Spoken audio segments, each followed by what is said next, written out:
Now, over the last 3 decades, Katie Price has lived in the public eye with every detail of her life documented on reality TV, her own books and in the press. But our next guest knows the story from inside. Yeah, behind the scenes, Katie's mum, Amy, was a constant source of support, and now Amy has decided to set the record straight about her daughter in her memoir, The Last Word, and here it is. And it's a brilliant, very, very honest, very, very open, very important book, actually, and you're here now to tell us more.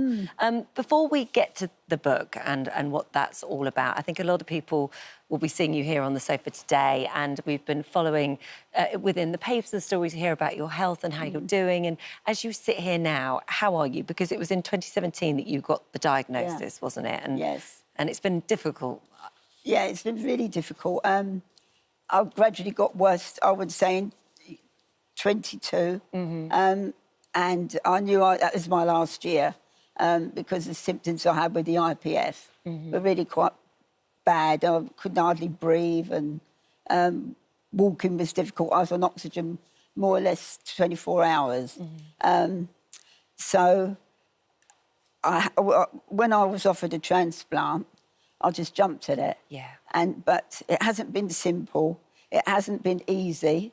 There's a lot that's gone wrong with me, which the transplant people anticipate, because it's quite hard having a new organ in your body. Yeah. And it's like the rejection drugs you have to take. Yeah.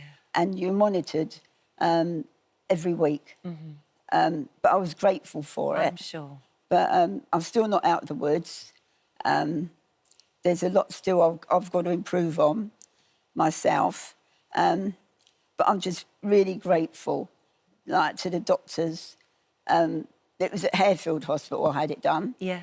And the nurses, the porters, the housekeepers, even the receptionists, it's like a family. So they all look after me. And what is wonderful is that I see the same people all the time, and people that have had transplants, because when we go for checkups, they're all there. Yeah. So it's like a community. Around and you. we all look at After each other. to help me. And I know some of them will be watching today. Oh, Do say say good hello to morning them all, to yeah? all of Good morning, them. all. Hello. That was only November. Yeah. Such a massive operation. So, Yeah. first of all, with that in mind, amazing that you're sitting on the sofa talking to us, and you look great. And thanks for sharing your story. I guess when you are seriously ill, people say they become quite reflective. Yes. And maybe want to fix a few things. Yeah. Was that where the book came from? Yes, it did. And also, I was sitting in my conservatory one day, and I thought, my grandchildren, they look at me, and they must think, Nan's an old woman, sitting there doing her knitting. And then I thought, they know nothing about me, really. Yeah. They don't realise I had a life before IPF, and I don't think they knew about my family much. So it was a mission for me to think, right, a legacy about my family, a legacy for telling the truth about everything that I know, and my opinion. But also, I wanted to know their roots, because their family's quite entrepreneurial and into entertainment. So, like, Kate comes from a line of people in her family that were artists in themselves. All of the profits from the sale of this book go to Action for Pulmonary Fibrosis, Royal Brompton and Harefield Hospitals Charity, and St Barnabas House Hospice in Worthing. Research costs money, and that's what you want to do. One of the stories in here, and there are so many brilliant ones, a lot about Kate growing up and what she was like, but when she first got into that industry, you weren't so happy about it, were you? No, none of us were. No. Because we thought, what is she doing? Yeah. You know, so she just sort of said, right, I'm going to do this. And it doesn't matter what we said to her. Headstrong. Headstrong. Yeah. She just wanted to do it. But looking back now, it was no different than, I would say, my mum. I think Kate's like what my mum was. So you have to read it in the book. This is because it's so Esther. similar. Esther. She sounds like a right character. Oh, my God. But the worst thing for me, or the thing that I was really shocked about, they were really strict with me as parents. But with Kate, when she told them she was, like, going to do page 3 and do glam, wonderful. Oh, really? Wonderful. It's fantastic. Do it. And there's me thinking, all those years, Yeah. you were so strict with me and yet you let her get away with it. So I didn't have a leg to stand on. You mentioned putting the record straight Yeah. on a few things, and I imagine a lot of that's Yeah. to do with Katie. So what will we learn about Katie in the book that we previously don't know about her?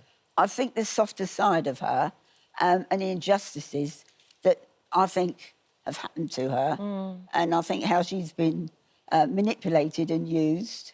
I think in there's a child abuse, not from us, but things that have happened to her along the way when she was At a younger. very young age. A very young age. And I think also what's been important is a mental health. Because when I look back, she's been in the industry, like at least 20 years, people didn't consider things like mental health then. So I think it's been like a progression over the years that's really affected her and events. You talk about in the book as well about her surgery and the Yeah. amount of surgery she's had. It's actually to the point where she doesn't even tell you anymore because No. it's not something that you like. And something you say in there is that it was driven by unhappiness. I think so. It started off at an early age where I think she did her first shoot and we was on the beach and someone said, how could she be a page 3 girl? She's got no boobs as such. And she heard it. And I said to her, look, not being rude, but all her family, the women had ended up having quite normal bust size. But no, she was adamant then that she wanted to change and have bigger boobs. So that's how it started, by someone's comment.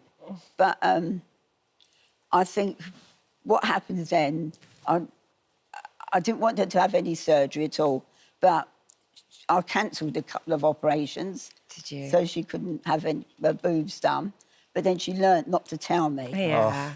You see? Yeah. Until she was either going down into the operating theatre or after. Yeah. And I used to go, now what have you done? Why have you done this? And in the book, it explains the cycles. I can almost tell you now when is she going to have something done. And I think it's body dysmorphia. And I also think, like, the tattoos is a form of it. Because at the moment, her body does... I mean, her boobs are ridiculous, if you ask me. But it's for her. Yeah. But I find, like, as you say, like with tattoos, it's the same sort of thing. Yeah, she's covering. Yeah. In fairness to you, you have tried everything. Yeah, we have, I mean, you even talked about getting her sectioned at one stage. Yeah. I mean, what was your thinking there, and how is she now? Well, my thinking is after the car accident, and when we were told about it, we said she's got to get proper help, not just seeing, like, a psychiatrist, proper hardcore help, because she was in such a state. And we discussed it, and I thought, right, let's section her. And then I went into looking at it a bit, and I thought, I can't do it to her. You just can't. But she has gone on to seek help Yeah, from there, and she's yeah. kept on top of that. The one thing you can't take away from her is the fact that she is a brilliant mum, and that seems to be the place where she feels most at home in there with the kids. She is. Thank you for coming in. That's fine, thank you. Thank you for writing this, The Last Yeah, Word. you've got to read it. There it Yes. is, Amy Price. Yes. Many, many stories. We've literally only scratched the surface we here have, with what we've talked about, but you stay well, OK? I'll try my hardest. Yeah. And good luck with your recovery. Yeah, I know. Thank you very much. Keep fighting. Keep fighting I the good do, fight. I do. Well done. Thank you. Thank you Thank so you. much.